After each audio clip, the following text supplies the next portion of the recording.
4, 3, 2, 1. Good morning. This is Wayne Cymbaluk from the Stearns County Saltwater Conservation District with your conservation report.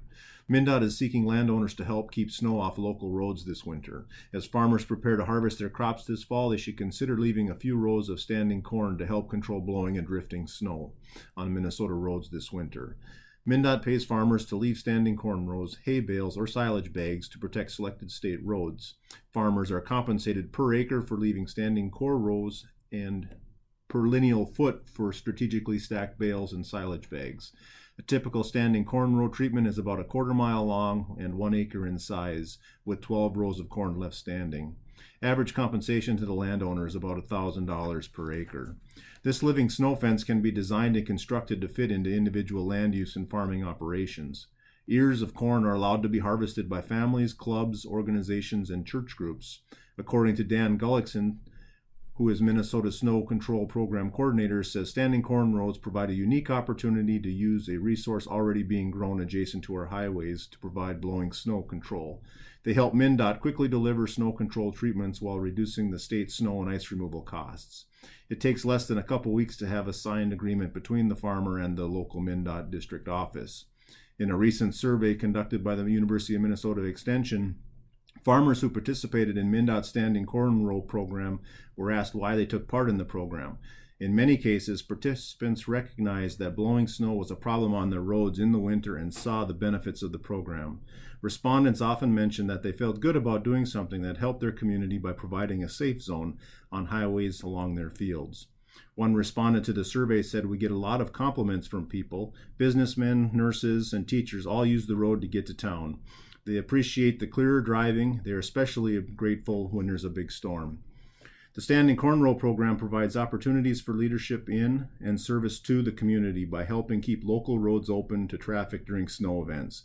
This program is a great example of the rural community coming together and making a difference during the winter driving season. Last winter, MnDOT, out of the Metro District, successfully recruited farmers to leave about 4.5 miles of standing corn rows along Highway 69 in the metro area. Farmers and landowners who want more information about the Standing Corn Row program can contact their local MnDOT district office or check out MnDOT's website. The second topic I'd like to talk about is oak wilt.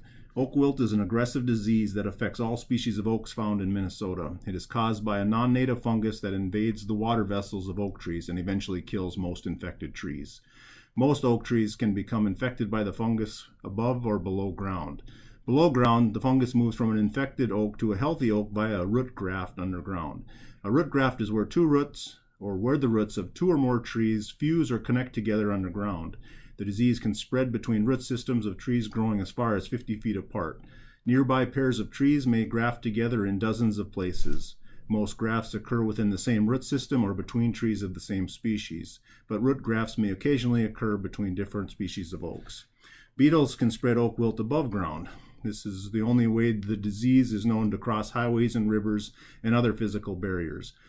Above ground spread occurs infrequently, but it is the means by which a new oak wilt infection centers can get started. The oak wilt fungus is most commonly spread above the ground between April 1st and July 15th of a given year. The fungus creates masses of spores between the bark and the wood when it invades the oaks. Sap-feeding beetles are attracted to the sweet-smelling masses. The beetles feed on the masses and carry oak wilt spores to wounds on uninfected trees, continuing the spread of the disease. You can decrease the spread of oak wilt with a few simple steps. One is by breaking the root grafts with the use of a vibratory plow or injecting the tree with fungicides. However, these control techniques are often not financially possible for many homeowners. If a homeowner or landowner cannot afford to control oak wilt by vibratory plowing or removing grafted oaks, there are a couple things that homeowners can do to slow or possibly even halt the progress of the disease across their property.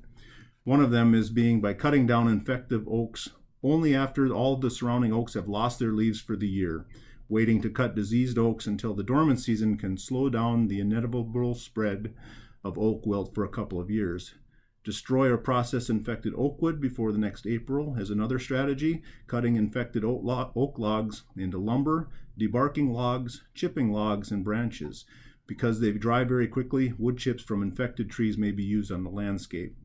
Unseasoned oak firewood can also aid in the spread of oak wilt, so avoid moving infected firewood off-site until it has been well aged.